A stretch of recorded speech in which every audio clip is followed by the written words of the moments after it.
In the year 2347, the skies above Earth were quiet. Not the peaceful quiet of a calm morning, but the heavy silence that comes after a storm has passed. Except no storm had come. The stars still shone, the sun still rose, and cities still hummed with life, but something fundamental had changed. Humanity had just been told it no longer belonged among the stars. It began with a signal.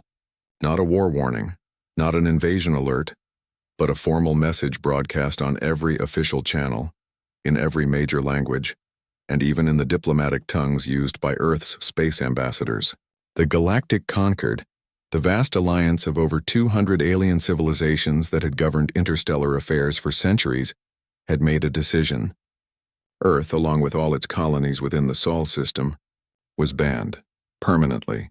The reasons were listed plainly: unpredictable aggression, rapid and unregulated technological advancement, and what they called cultural contamination risk. To the Concord, humans were too emotional, too fast-moving, too willing to break rules in the name of progress or survival. They had watched humanity leap from primitive radio signals to warp-capable ships in under 300 years, a blink in galactic time, and it frightened them. So they chose isolation over inclusion. Luis Martinez stood on the observation deck of the Luna orbital station, staring at the blue marble of Earth far below. He had spent the last 15 years as a propulsion engineer, working side by side with alien technicians from the Viral and the Cathari to refine jump drive harmonics. He spoke 3 alien dialects, shared meals with beings who breathed methane, and once helped rescue a stranded Zenthian freighter near Neptune. To him, the galaxy had felt like home. Now that home had locked its doors. Down on Earth, in a research lab buried beneath the Arizona desert, Maya Patel watched the same message replay on a loop. She wasn't a soldier or a politician, just a scientist who studied cosmic radiation and its effects on long-range navigation. She had believed in peaceful coexistence. She had argued for it in conferences, written papers on interspecies cooperation, and even taught alien students at the United Earth Academy. The ban felt like a personal rejection, not just of her work, but of everything she thought humanity stood for. Across the planet, reactions varied. Some wept, some raged, others fell into stunned silence. Governments scrambled to respond, but there was little to say. The Concord had cut all communication relays. Their trade ships, once a common sight in orbit, vanished overnight. No more shipments of quantum crystals from the Helios belt.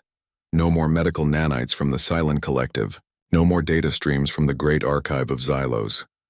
Earth was alone. At first, panic spread. Stock markets crashed. Food prices spiked as supply chains relying on off-world nutrients collapsed.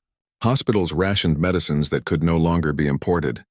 But within weeks, something unexpected happened. People stopped waiting for help from the stars and started helping each other. Neighborhoods formed repair collectives. Engineers like Luis were called back to Earth to repurpose old tech. Farmers revived soil-based agriculture, no longer dependent on alien-grown protein vats. Maya's lab shifted focus from deep space navigation to improving solar energy capture and atmospheric recycling. The crisis forced innovation, not despair. Still, the emotional weight lingered. Children who had grown up watching alien diplomats on school broadcasts now asked if humans were monsters. Teenagers who dreamed of joining the Interstellar Youth Exchange stared at blank screens where star maps used to glow. The ban wasn't just political, it was psychological. It told humanity it was unwelcome, unsafe, unwanted. Luis returned to Earth on a shuttle that felt emptier than ever.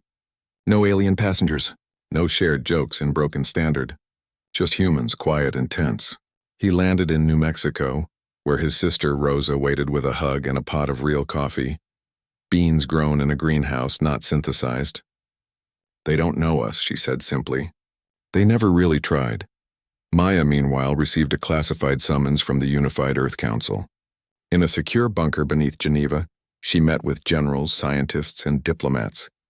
The mood was grim but determined. "We can't beg," said Counselor Elena Ruiz, her voice steady. "But we can build. We can learn. We can prove them wrong. Not with weapons, but with what we create on our own." That night, Maya couldn't sleep. She walked to the edge of the compound and looked up. The stars were the same as always, cold, distant, indifferent. But for the first time, She didn't see them as destinations granted by others. She saw them as challenges to be met on human terms. Back in his apartment, Luis sketched designs on a tablet. Old Concorde schematics mixed with his own ideas. Ways to boost engine efficiency without quantum stabilizers. Methods to recycle ship hulls into new frames. Even concepts for a drive that didn't rely on the Concorde's tightly controlled jump lanes. It was rough, untested, maybe impossible, but it was theirs. The ban had been meant to shrink humanity, to tuck it away in its little solar cradle and let it fade into obscurity. Instead, it lit a fire, not the kind that burns cities, but the kind that forges steel. People began talking less about rejoining the Concorde, and more about what Earth could become without it. Could they build better ships? Cleaner energy? Fairer systems? The question wasn't if they could survive alone. It was what kind of civilization they would choose to be. Weeks turned into months. The initial shock wore off, replaced by a quiet, grinding determination. Factories that once assembled consumer drones now produced oxygen recyclers and radiation shields. Universities shifted curricula to focus on self-sufficiency. Even artists and writers turned their work toward themes of resilience and reinvention. Luis joined a new project called Sol Forge, a secret initiative to retrofit decommissioned freighters into deep space vessels using only human-made parts. Maya began collaborating with bioengineers to develop crops that could grow in Martian soil, without alien fertilizers. Neither knew if their work would lead anywhere, but they worked anyway. And in homes, schools, labs, and shipyards across the planet, a new phrase began to circulate, not as a slogan, but as a simple truth. If they won't let us in, we'll build our own door. The galaxy had closed its gates, but Earth, for the first time in generations, was looking inward and upward, not with shame but with purpose. The ban hadn't ended humanity's story. It had just turned the page. 5 years after the ban, Earth no longer waited for permission to reach the stars. The silence from the Galactic Concorde had become a kind of fuel. Without alien trade, without shared knowledge, without even a single diplomatic ping, humanity had done what it always did when cornered. It built. Luis Martinez stood inside Hangar 7 on the edge of the Nevada desert, sweat soaking through his shirt despite the cool air pumped in from underground vents. Around him, the skeleton of a ship rose like a steel bird mid-flight. It was built from the bones of old cargo haulers, mining drones, and even parts stripped from decommissioned defense satellites. Nothing fancy. Nothing borrowed. All human. He wiped grease from his hands and looked up at the main engine housing. This was the third prototype this year. The first two had failed badly. One exploded during a ground test. The other made it to low orbit before its core destabilized and forced an emergency return. But this one, they called it Helios 3, felt different. The team had spent months refining the magnetic containment field, using new alloys developed in underground labs. They couldn't copy the Concorde's quantum lane drives, so they'd invented something else. A pulse-based jump system that bent local space-time in short, controlled bursts. It wasn't as fast, but it was theirs. Nearby, Derek Owens adjusted his flight suit, his eyes fixed on the cockpit mock-up. At 26, he was one of the youngest test pilots in the Sol Defense Corps, but also one of the best. He'd grown up watching old videos of Concorde ships gliding through nebulae like dancers. Now he trained in simulators that ran on recycled server parts and dreamed of flying something real. "You sure this thing won't shake apart halfway to Jupiter?" he asked, half joking. Luis smiled. "Only one way to find out." Meanwhile, deep beneath the Rocky Mountains, Maya Patel worked in a facility so secure it had no name, just a number. Project Aegis wasn't just about defense. It was about survival. With no access to alien shielding tech, her team had turned to Earth's own resources. They studied lightning, volcanic plasma, even the magnetic fields of migrating birds. From that, they developed layered energy deflectors powered by compact fusion cores, small enough to fit on a scout ship, strong enough to withstand solar flares and micrometeorite storms. But propulsion and shielding weren't enough. To truly stand alone, Earth needed food, medicine, and materials that didn't rely on off-world sources. In domes across Mars and the Moon, botanists like Lena Ruiz, Elena's younger sister, engineered wheat that grew in red soil using only recycled water and artificial sunlight. Doctors synthesized antibiotics from modified fungi. Factories printed tools, circuit boards, even replacement limbs using 3D printers fed by asteroid-mined metals. The change wasn't just technological, it was cultural. Children in schools learned engineering alongside history. Artists painted murals of human ships sailing past Saturn's rings, not as guests but as pioneers. The phrase "made on Earth" became a mark of pride, not limitation. Still, not everything went smoothly. Power shortages hit coastal cities when old reactors failed. A failed crop in the Luna greenhouse caused a month of rationing. And whispers of doubt lingered in some corners. What if they were wasting time? What if the Concorde was right and humanity truly wasn't ready? But every time morale dipped, something happened to lift it. A new alloy that doubled engine life. A breakthrough in AI navigation that let ships plot courses without Concorde star charts. A message from a Mars colony saying their first fully Earth-grown apple tree had bloomed. Luis often walked the perimeter of the hangar at night, looking up at the stars. He remembered the first time he'd seen a Virel diplomat, tall, silver-skinned, speaking in soft chimes. Back then, he'd felt small, like humanity was just catching up. Now he felt something else, responsibility, not to impress the galaxy, but to protect his own people. Derek, for his part, trained harder than ever. He ran obstacle courses in full-gravity simulators, memorized emergency protocols until they were muscle memory, and spent hours in the cockpit mock-up, imagining the feel of real controls under his hands. He knew the risks. If Helios 3 failed, he might not come back. But someone had to fly it, and if Earth was going to reach beyond the Sol system again, it needed pilots who believed in the mission. Maya, too, carried weight. Her team's work would determine whether future ships could survive long journeys. She rarely slept more than 4 hours a night. Her desk was covered in notes, schematics, coffee cups. Once, a young intern asked her why she pushed so hard. She paused, then said, "Because out there someone might need us, and we won't be able to help if we're still asking for help. Ourselves." The turning point came in the spring of 2352. Helios 3 completed its first successful unmanned jump to the edge of the Kuiper Belt and back. The data was flawless. Energy use was within limits. Structural stress was minimal. For the first time, humanity had a working FTL drive that didn't depend on anything alien. The Council approved a crude test. Derek would pilot it. The mission: fly to the outer rim of the Sol system, deploy a new deep space beacon, and return. Simple, symbolic, dangerous. The night before launch, Luis met Derek at the mess hall. They sat in silence for a while, eating rehydrated stew. "You scared?" Luis finally asked. "A little," Derek admitted, but more excited. "This isn't just a test flight. It's a message. To who? To everyone. To the Conquered. To ourselves. That we're still here. That we're moving forward." The next morning, under a pale dawn sky, Helios 3 lifted off. No fanfare. No alien observers.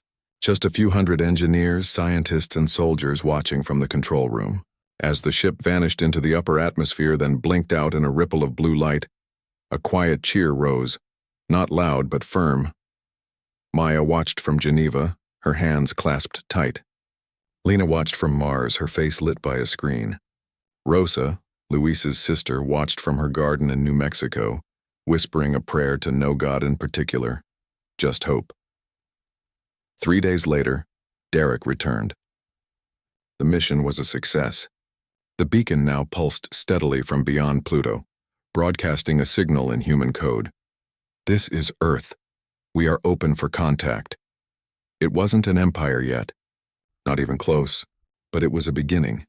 And in the workshops, labs, and shipyards across the Sol system, people kept building, not for approval but for tomorrow. The galaxy had turned its back, but Earth, piece by piece, was learning to stand on its own.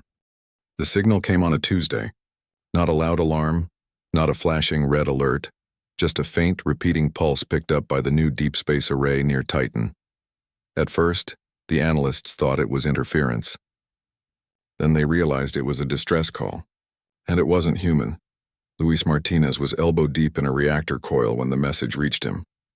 He wiped his hands and listened to the recording in the command briefing room.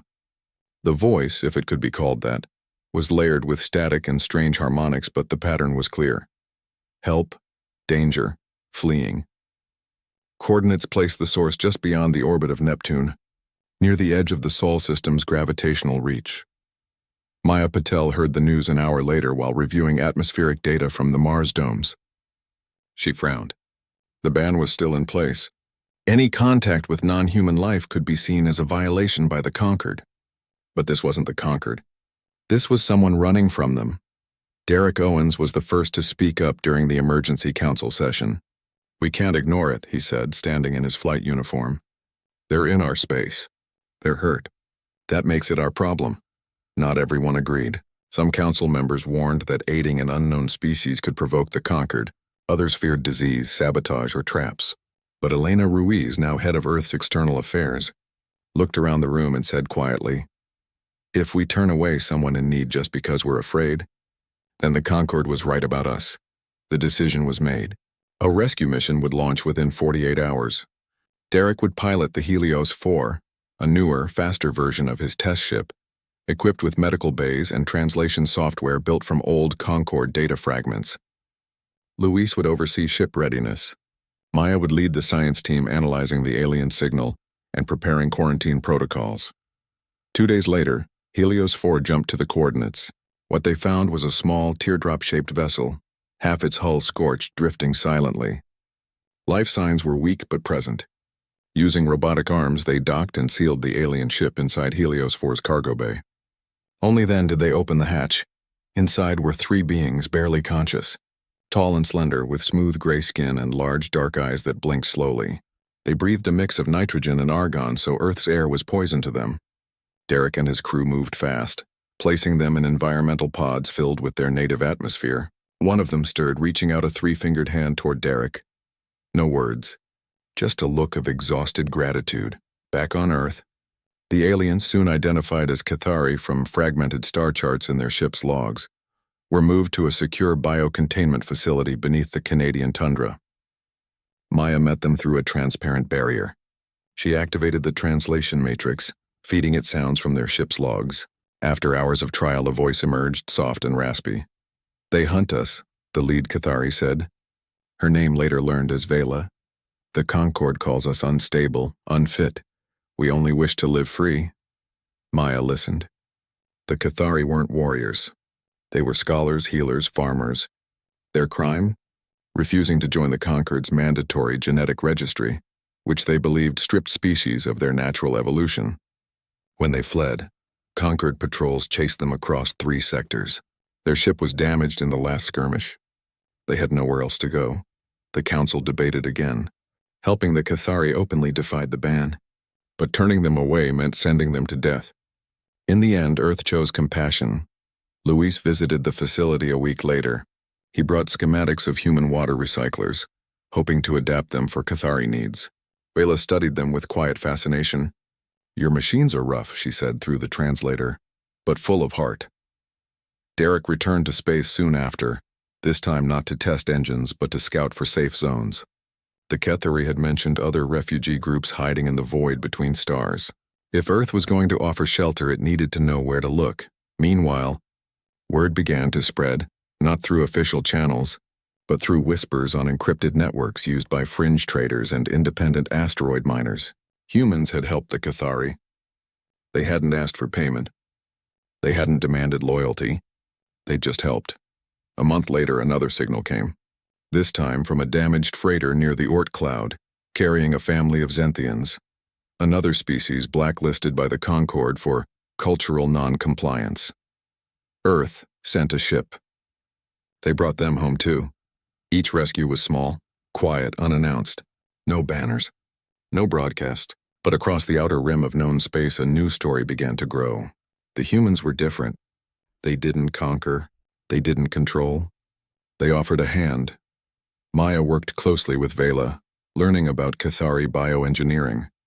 In return, she shared Earth's advances in sustainable farming. Together, they designed hybrid crops that could grow in both Earth and Cathari soil. Luis and his team studied Cathari hull materials, discovering a lightweight alloy that could make human ships faster and safer. It wasn't trade. It was partnership. Derek flew more missions, each one farther out. He met beings with 6 limbs, with no eyes, with voices like wind through crystal. He learned to greet them not as aliens, but as neighbors in need. And each time he returned, Earth felt less like a lonely planet and more like a port in a storm. The Concord noticed. Patrols increased near Sol's borders. Warning messages were sent, unofficial, unsigned, but clear. Stop interfering. Earth ignored them. Back in New Mexico, Rosa planted a new garden. This time she included seeds from Cathary nutrient pods modified to grow in Earth soil. The first sprouts were pale blue but strong. She smiled as she watered them. In Geneva, Maya stood before the council again. "We're not breaking the ban," she said. "We're showing what the ban missed. Humanity isn't a threat. We're a refuge." And in hangars, labs, and quiet homes across the system, people began to understand. An empire isn't built with weapons or laws. It's built with trust. With shared meals, with open doors, the Cathari stayed, not as guests but as friends. And as more outcasts found their way to Sol, Earth didn't just survive alone, it became a beacon. Not because it shouted the loudest, but because it listened first. The message arrived without warning. It came not as a plea this time, but as a command. Broadcast on every frequency Earth used for deep space communication, it bore the seal of the Galactic Concord and the signature of Admiral Corvus, commander of the Outer Rim Fleet. The words were short and sharp. Cease all contact with non-Concord species immediately, or face consequences. Luis Martinez read the message in the dim light of the Nevada hangar, his hands still stained with engine oil. He didn't speak. He just folded the printout and tucked it into his pocket like a bad omen.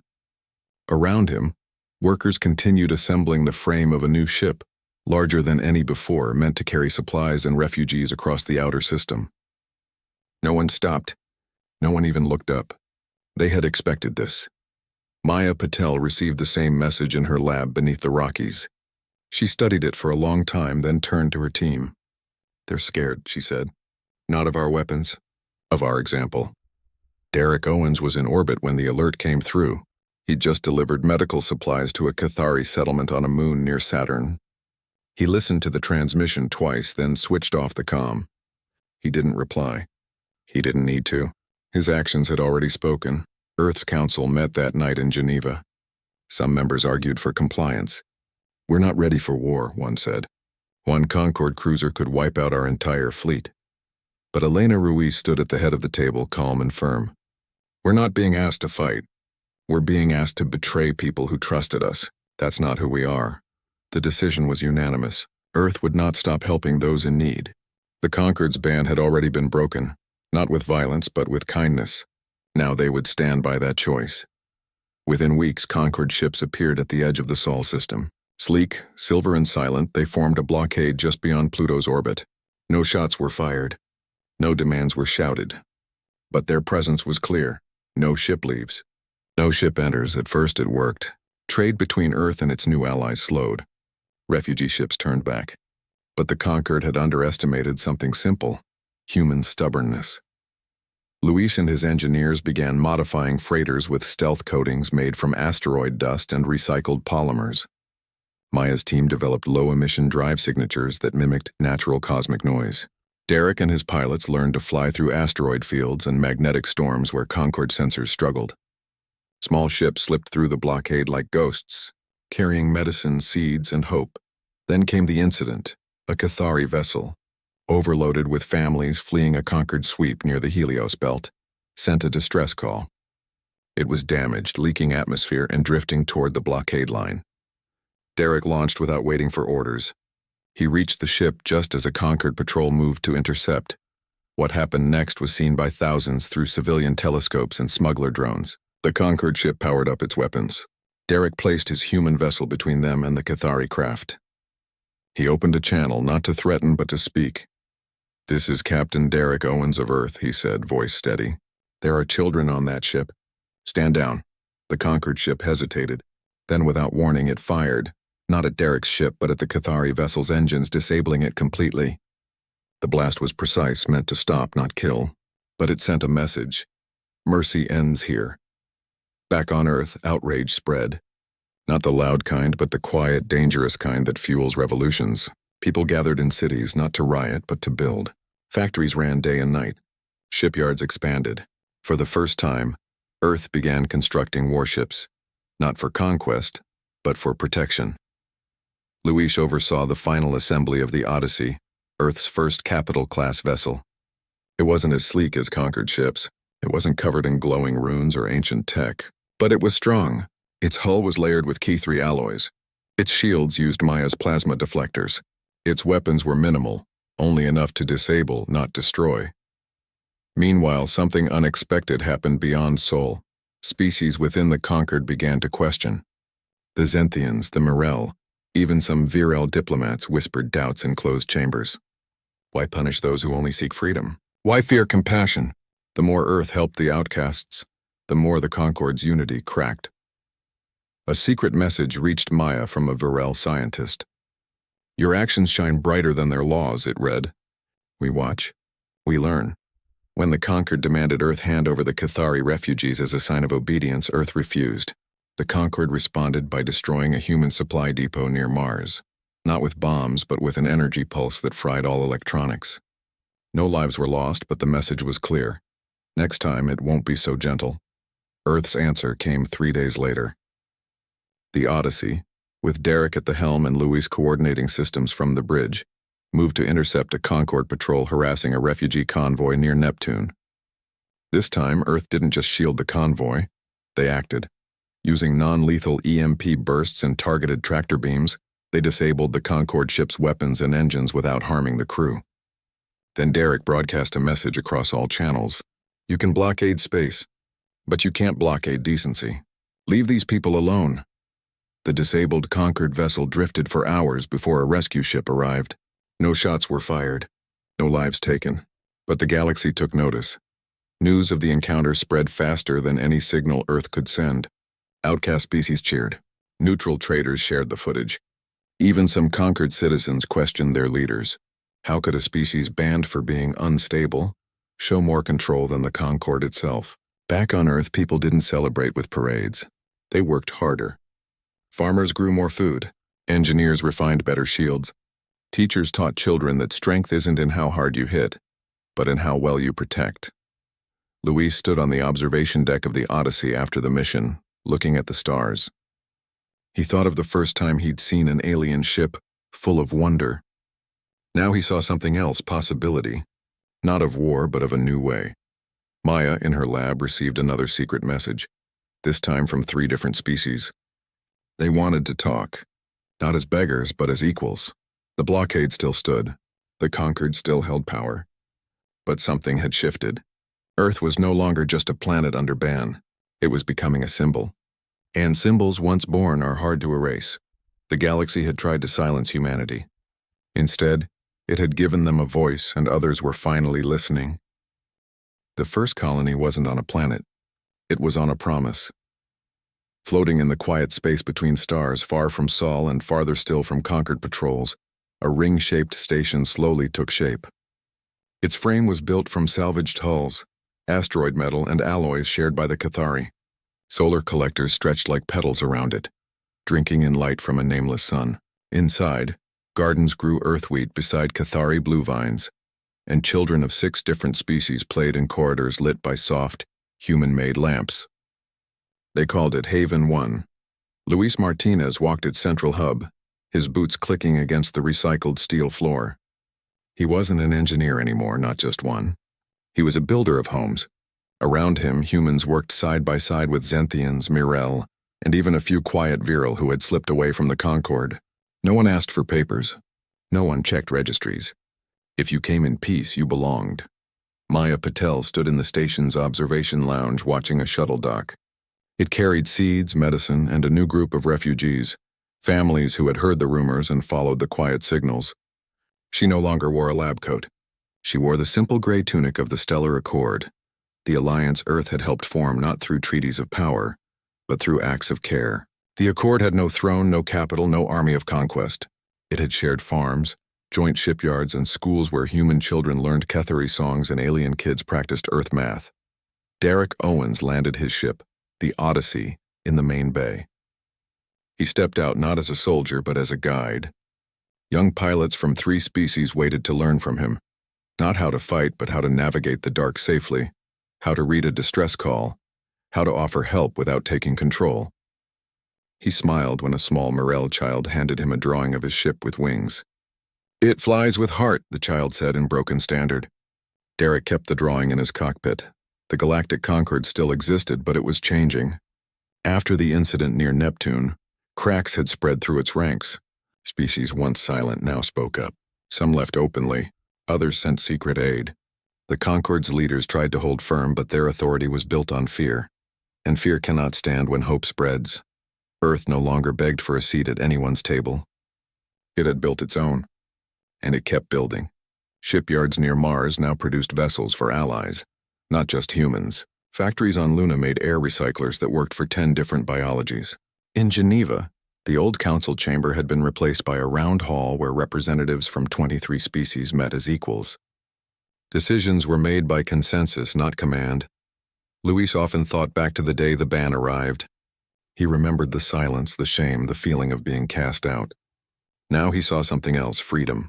Without the Concord's rules, humanity had been forced to ask what it truly valued. Not speed, not strength, but fairness, ingenuity, kindness that didn't expect reward. Maya walked through Haven 1's central garden one evening. The air smelled of damp soil and blooming night flowers, a mix of earth and Cathari life. Vela joined her, her gray skin glowing softly in the low light. "You built this without taking," Vela said. "That is rare in the galaxy." "We didn't build it alone," Maya replied, and that was the truth.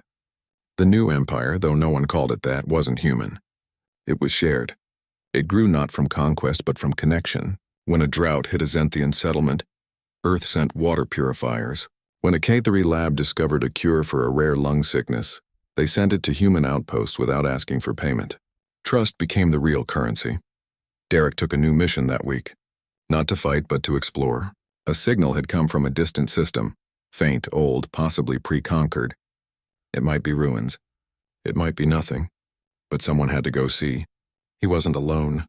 His crew included a Morel navigator, a Virel linguist, and a young human engineer named Rosa, Luis's niece, who carried her aunt's old coffee thermos like a good luck charm.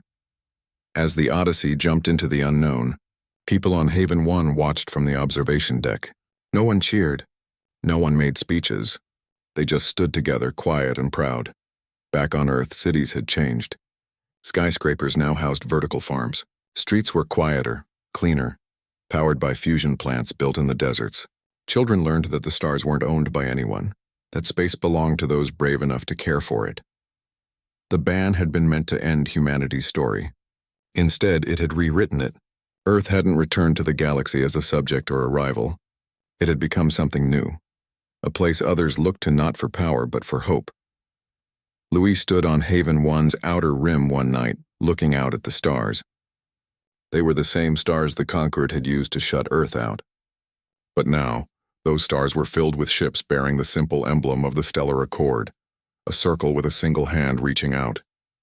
He thought of his sister Rosa, still tending her garden in New Mexico. He thought of Maya, teaching alien students how to grow food in harsh soil. He thought of Derek, flying into the dark with friends from worlds he'd never imagined as a boy. They hadn't built an empire of thrones and taxes. They'd built one of open doors and shared tables. And in a galaxy that had forgotten how to welcome, that was the most revolutionary thing of all.